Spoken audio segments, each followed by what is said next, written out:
Aloha. So thank you guys for coming out. Today we're going to talk a little bit about the Hawaii Healthcare Education Loan Repayment Program, also known as HELP. This program is something special to me as a physician and healthcare provider for my entire adult life in the state of Hawaii. I've seen the challenges that we face to deliver adequate care to our people.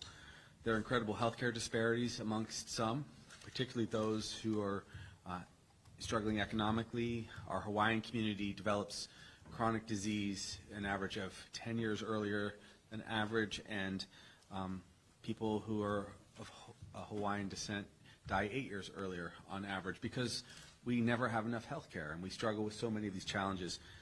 One of the key lessons we've learned over the years is we simply don't have enough healthcare providers in the places we need them most. So our team has been thinking about this for quite some time. I came to Hawaii to work in Ka'u with the National Health Service Corps, which forgave my medical school debt over the course of 4 years. And so subsequently to that, we have been trying to find a way to essentially model after that program and to expand it, because Hawaii is the health state. So for years, Kelly Withy, who's been one of our leaders at JABSM, has been working with our team to find a way to adequately finance loan forgiveness for healthcare providers. A couple other points about this. Healthcare provider does not just mean a physician. It means a physician, it means a nurse practitioner, it means a nurse, it means a social worker, it means many disciplines. We took that to heart over the many years as we built this program, and now it's coming to fruition. So today we announced that $30 million in educational loan debt repayment, which was provided by the legislature, so we're particularly thankful to them, has now begun to be deployed. Phase one is going to be described today. That's $10 million of this. Year two will be $20 million. So we're very thankful to the House and the Senate. We're also thankful to a gentleman named Mark Benioff and his family. Mark Benioff, who is settled in Hawaii and has been a philanthropist beyond anyone's hopes or expectations already, received a phone call from me when it became clear that we had so many applicants for the HELP program that we would be able to actually go beyond our expectation if we had additional resources. And Mr. Benioff, who has an enormously big heart and is worried about healthcare access on the Big Island, said he would be happy to give $5 million additional right away, which expanded our capacity, and our dean will talk about that here in a moment. The program will help us retain and expand our healthcare team statewide by roughly 500 medical personnel. This is going to enhance access to healthcare for 750,000 of our citizens. It's far-reaching. It covers, like I said, any number of healthcare professionals. And the reason we include social workers, because they are a part of the health team, and pharmacists and medical assistants, in addition to nurses and doctors, is because, as we all know, people who are on the street and are in dire need of social service to get into the healthcare system will benefit, because we never have the ability to retain individuals, especially those who might make less money, because housing is so expensive. So this will help them. They will not have this medical debt. It runs the gamut. It's unprecedented how much interest we got. It was shocking how many people applied. I believe it was over 1,000 applications almost immediately. And it just exploded in interest. We're hearing from all over the country, people that want to come back, people who were trained here, who grew up here, who already are here and had some experiences. So hundreds of applications, and now here, just in time for Christmas, we're going to have this announcement of 500 professionals that come into the program. Again, it helps us attack the health disparities question. It means people will live longer, and it's really something special. A few other people that were very kind and worked on this program. One of my team, Cameron, did an exceptional amount of additional work. Thank you for that, brother. And I just got to say that we want to be the state that has we want to be the first state that has no shortage whatsoever of access to health care. This is our view of universal care, which is everyone actually can find a health care provider. And you give us 5 or 6 years of this program, and that's what we'll achieve. So without too much further ado, I want to now introduce Dr. B. Lum, who's our dean over at JABSOM, who's been exceptional. Her work in this area, and our previous dean, I think it's fair to say, Dean Hedges, was terrific and worked with us on this for many years before his retirement. But we've been lucky, really lucky, to have Lee here, who took this to heart right away, because it's a lot of implementation work to get these healthcare providers, she and Kelly and finally Hilton Rathel at the Healthcare Association. These were many of our point people, in addition to our Director of Health, to make this happen. So. Great. Well, thank you. Happy holidays, everyone. We're just so pleased. I'm Lee Boykin-Seholam. I'm the interim dean at JABSOM, and I also have the privilege of chairing the HELP Steering Committee.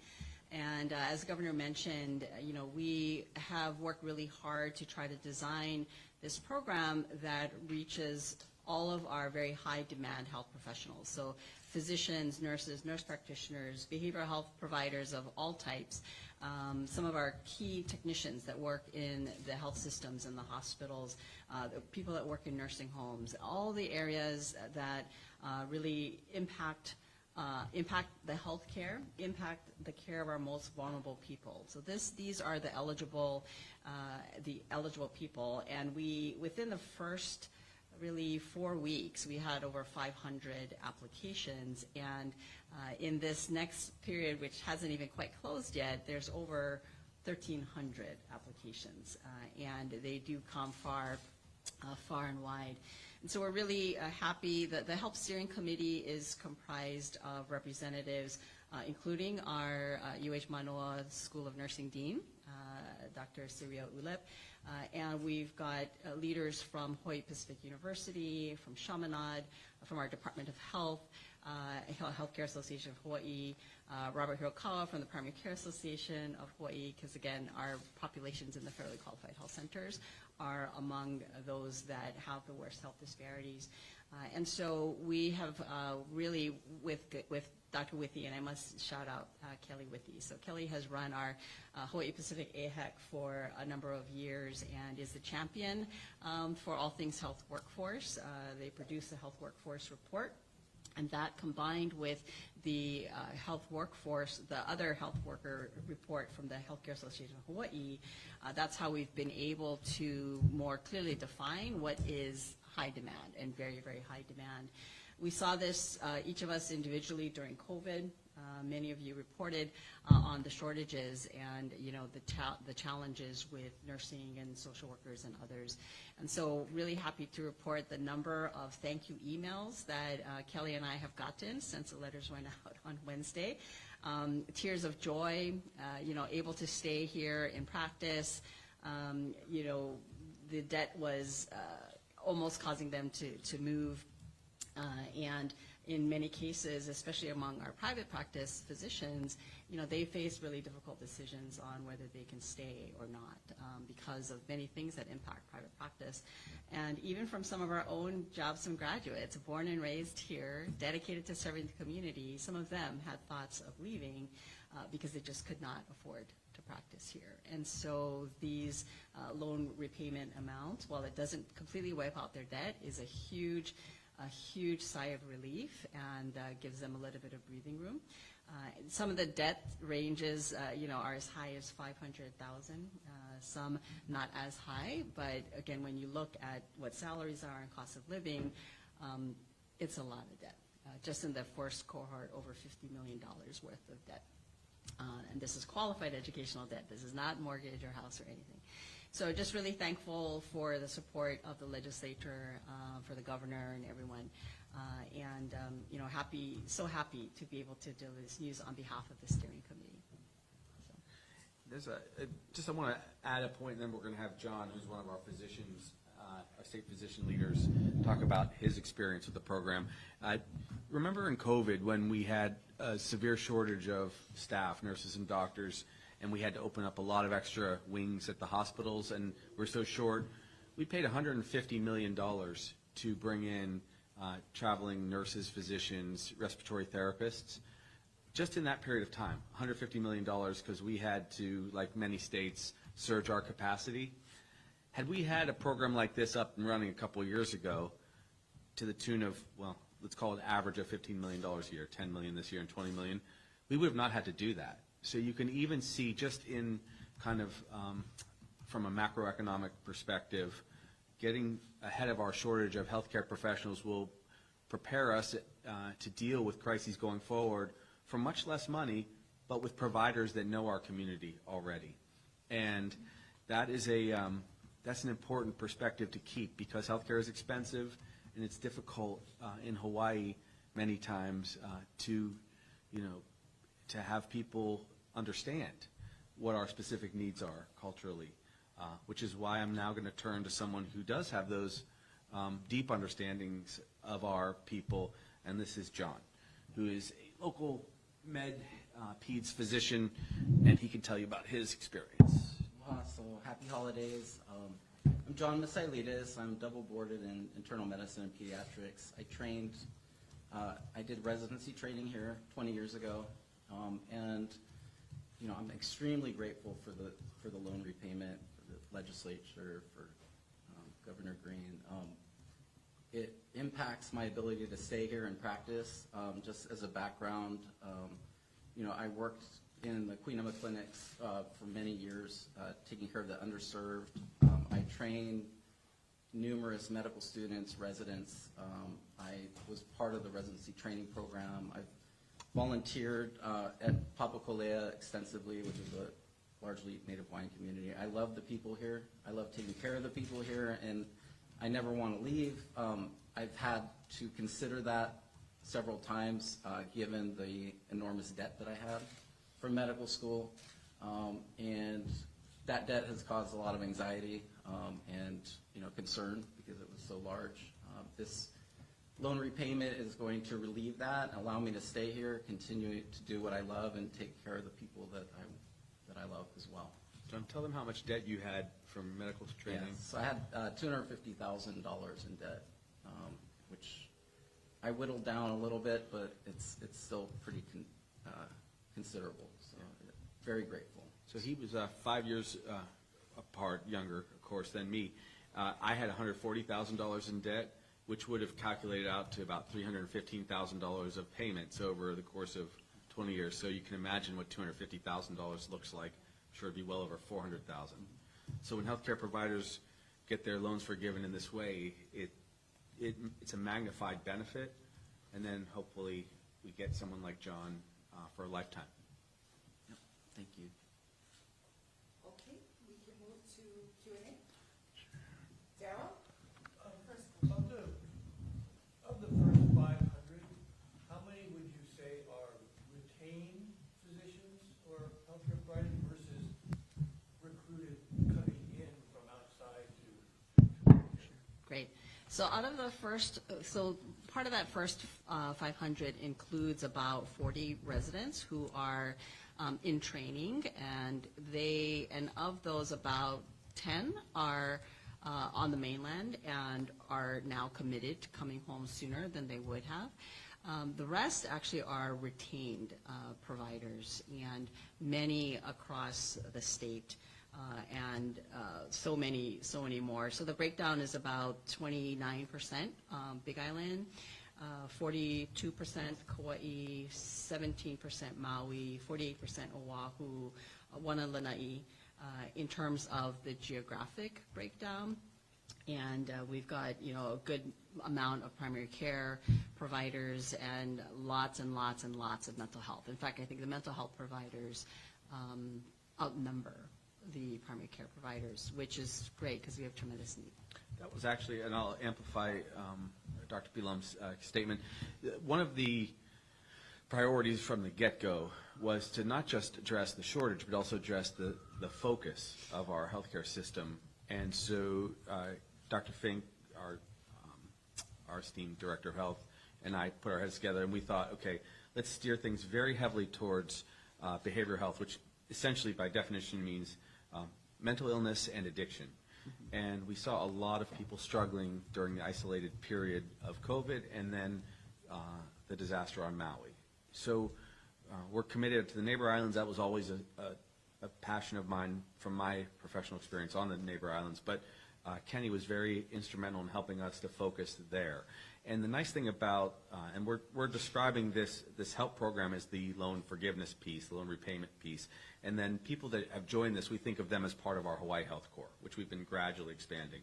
So when we have moments of crisis, we will additionally call on them first to be volunteers and to support us. They're already going to be in the field. But this say 3-year period, we're going to be very heavy on behavioral health. And in subsequent years, we may find that we need more geriatrics as the population ages, or we might need even more specialists. The unique part about this program is, as compared to the federal program is almost exclusively primary care. Now, we're very heavily on primary care, but Hawaii has shortages in almost every discipline. And so we do have some specialists that we otherwise just don't have in the state. And keeping them here, too, because of the debt profiles like John has, is necessary. I'll remind people that when a healthcare provider comes out of their training, they're usually in their early 30s.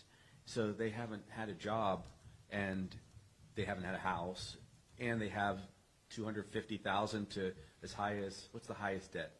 500. We have some individuals $500,000 in debt, which might be the better part of $1 million to repay by the time they repay it. So they then make a decision often to go and work in a place where they might find higher reimbursements or just bigger salaries in general.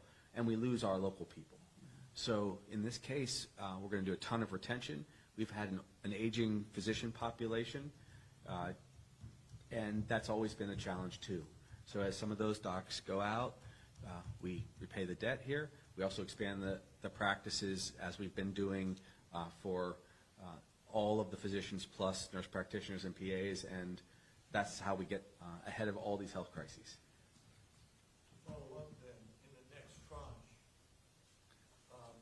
do you see you going out and recruiting for more people to come in? Because you're dealing with a shortage as opposed to, how do you approach the shortage?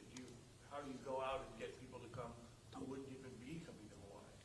Sure, that's a great question. And the applications, Dr. Withy's office, they're getting calls constantly. And so I think that, with this first round, our next round will be announced in the July-August timeframe. Applications are still actually open for that. And if we're able to secure more funds, then yeah, we absolutely will focus heavily on the recruitment. The original story that aired in September actually got national attention, and so Dr. Withy's office and the governor have gotten calls, and I think the news of this will similarly garner interest. We've got a lot of our JAVSOM grads who are not residents, who are 10 to 15 years, and that's really usually when they decide to maybe come home because their parents are aging. But in many cases, it's actually really, really difficult to get them home. And so we do hope, and we'll be making, announcements through, with all of, nursing has their network, we've got our network, many others. So that's how we'll be helping to recruit. Thank you.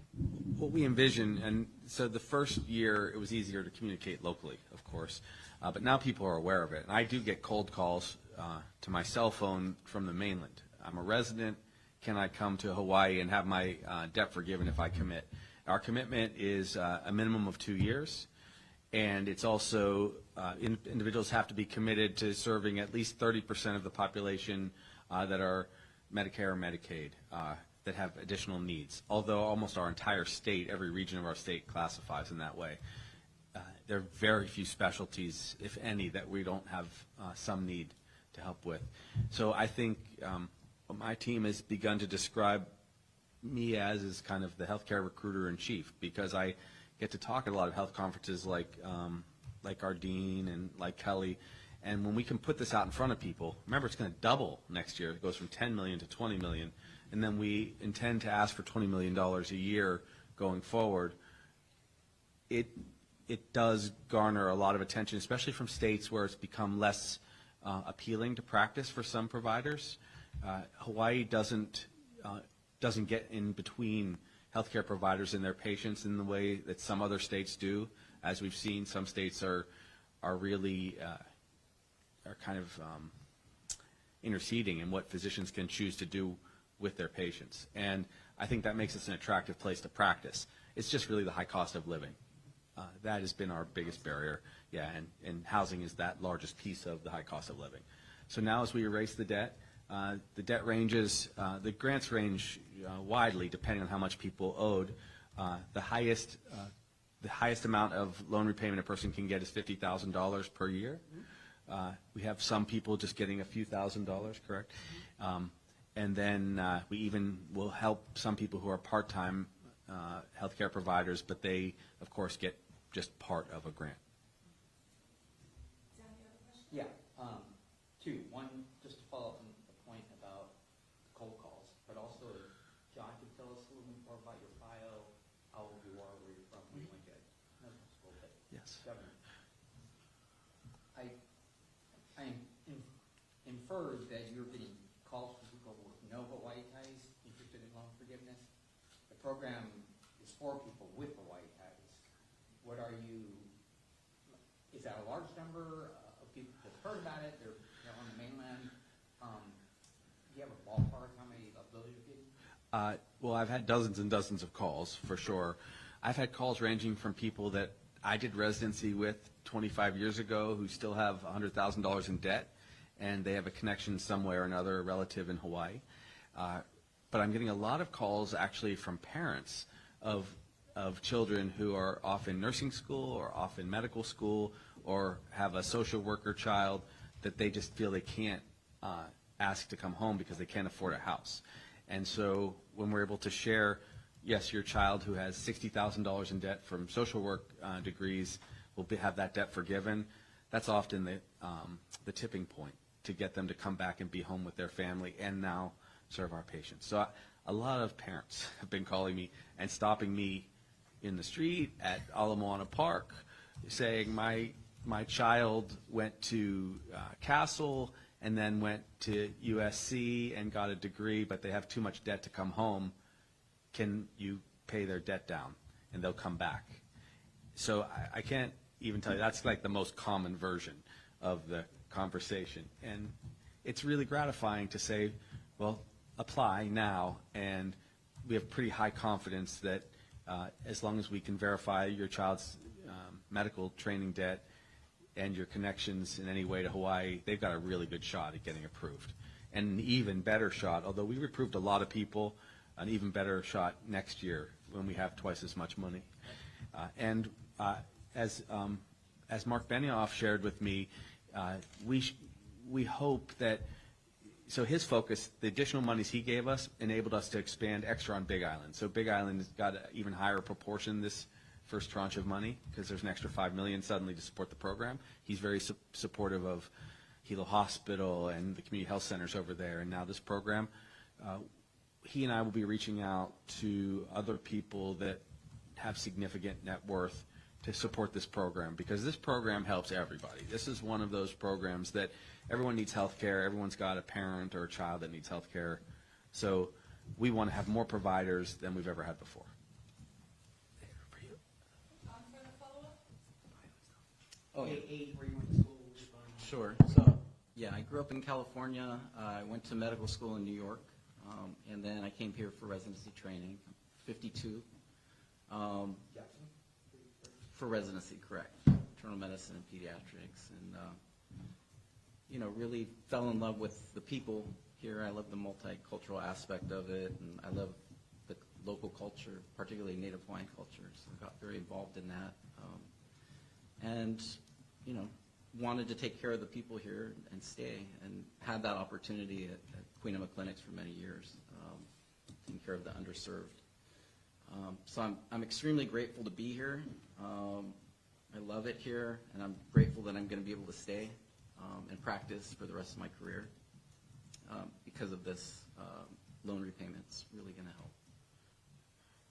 There were a couple other programs that we so some of our providers said, well, like I paid my loans back, is there something else we can do? And so there have been other programs that we've been implementing. For instance, we have some resources that we had to those who were training our trainers. They were providing externships and Preceptor tax health credit preceptor. program. Yeah, so we have a tax credit, I think it was a $5,000 tax credit for people who are preceptors, because you have to train, all of us that go into healthcare, and it's a pretty labor-intensive venture. But we are really excited that the health centers are highly involved, but everybody. We learned a lot of lessons about our healthcare shortage over the years, and it's that there's no safe space in healthcare these days. You're going to find a shortage somewhere in our state, in every discipline.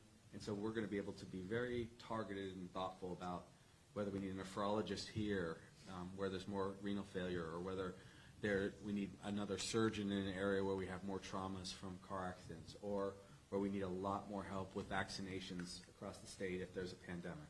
So all of these things are going to be a focus of the committee. The committee will keep getting together, and we really hope to be a national model, because I believe that in exchange for this level of service that we should have universal loan repayment for all healthcare providers in our country, provided they're helping those that are struggling. And a lot of people in Hawaii are on Medicaid. 1 in 4 of our citizens, 465,000 people, are on Medicaid. We have an elderly population. So in our state, more than any other, it's easy to justify this kind of program. But I don't know of many states that wouldn't benefit from this. Ariel? Yeah, I just have a clarifying question. So I know there's like 2 rounds each year to announce recipients. How many recipients? Is it 500 recipients per round? And then around how much does each person get, or does it depend on how much debt they have? Yes, so for the first question, the number of recipients is really dependent on the amount of money that we have to give. So it's about 500 for this first round. The next tranche will have the double of the money, because that's when the $20 million will kick in with this next fiscal year. It may actually be more than 1,000 in part because some of the applicants have lower debt. And so the maximum amount that folks are eligible for is $50,000 if they're primary care, behavioral health, or any specialty on a rural. And we're using the Hawaii definition of rural, so that includes places on rural Oahu, like Kahuku and other places. So that's great. Waianae, Waimea. But we've got, it's open to other specialties as well and other disciplines, and some of the disciplines tend to have lower debt. So some of the nurses who are working in our clinics and our hospitals, they tend to have lower debts, but the nurse practitioners actually have higher debts. Many of our psychologists have debts close to the lower end of some of the physician debt, because the cost of getting a doctoral degree is quite expensive. So but we look at all of those factors, and so the Hawaii ties are important. That's a part of the application. They're verified that they in fact do take at least 30% public insurance. There's a bunch of verification that goes on, and then we kind of look at our highest priority criteria and work our way down from there. So Read some of these numbers of debt so they have an idea of. yeah. So again, the physician debt ranges from 100,000 to about 500,000.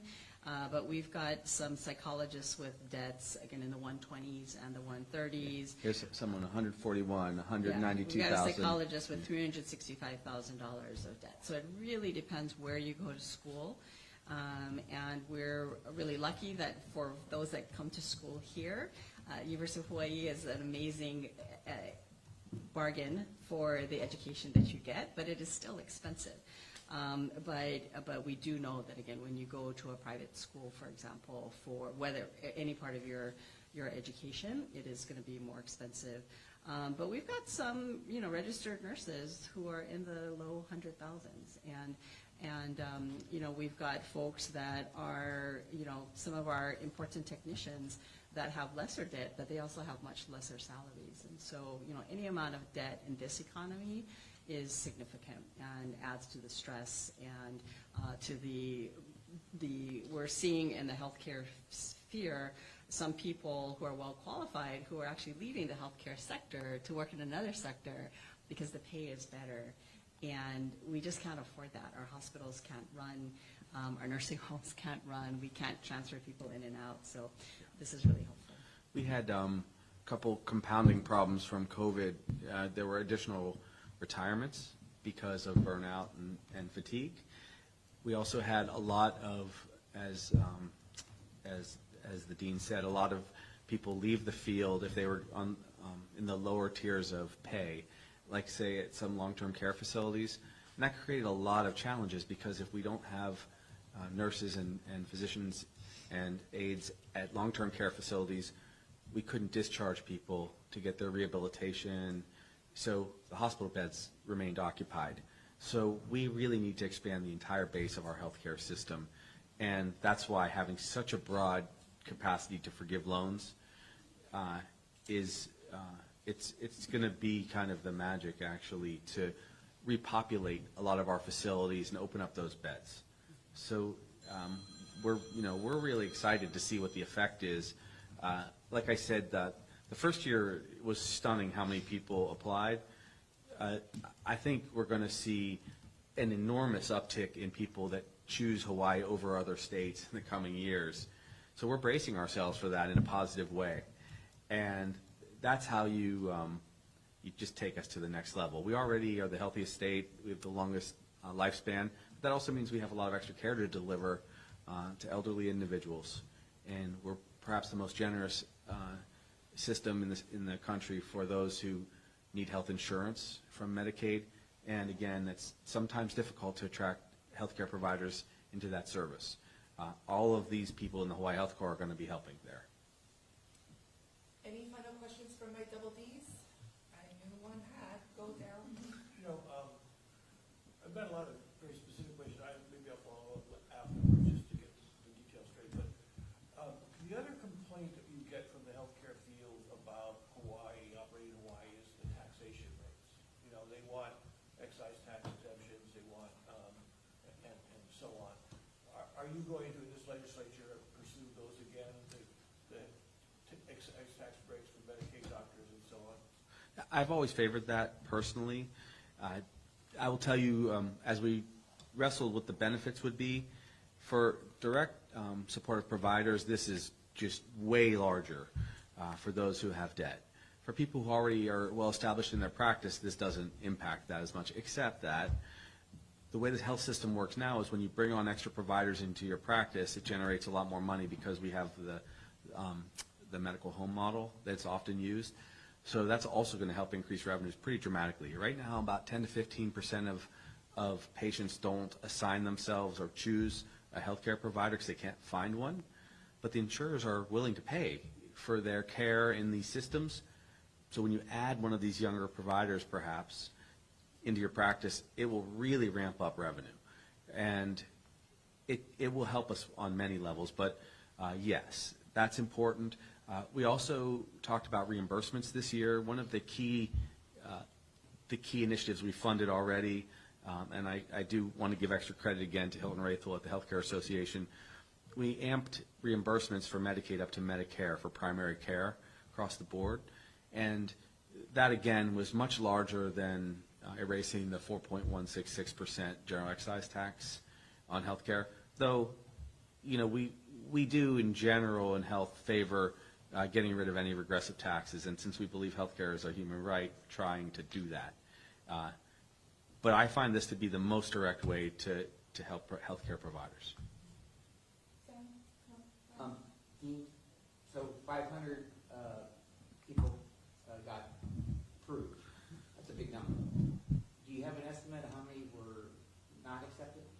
So the deferred, we're saying deferred because there is a second tranche, is over 900. We're about 900 right now. That's deferred. So again, we're anticipating double the amount of money, and because a lot of this first tranche had many individuals with very high debt, those 100 to 200, 300,000.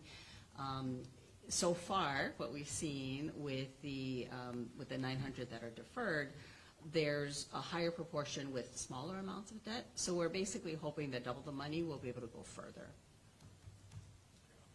Yeah. we'll also keep looking to get federal matches. We have some federal match already. I think there was at least $1 million in the programs. $875,000. $875,000 in federal match, which helps us too. And this does not discourage people from also still applying to the National Health Service Corps and other programs like the one I did. Obviously, we don't give, we don't need to, we're not going to give someone extra monies if they're getting all of their loans forgiven from another program. But as just a sheer coincidence, so I had, as an undergraduate, I had about $75,000 of debt, and then I had $140,000 of medical school debt. Medical school debt was all forgiven with the National Health Service. Today, this morning, the last $183 deduction from my account occurred. It was just bizarre that we ended up having this press conference today. I'm 53 years old, so I've been ticking away on that 70 grand for 30 years, basically. Probably should have paid off a long time ago. Yeah, it was an expensive school back then. But so I'm debt-free today, and soon another 500 healthcare providers will be, though separate roads to that. And we just want to emphasize that we believe in education for as many people as will choose it, so we're going to continue to work towards universal community college to the best of our ability. We're going to be supporting UH Manoa to do extra grants in all disciplines. But if you want to know the deeper strategy from our administration, it was to support education, public education early on. That's why we did that contract early and increased salaries for teachers, followed by another essential service, which is healthcare. And we're going to continue to move through the essential workforce that's struggling to stay in Hawaii, one group at a time, so that we address all of our society's challenges.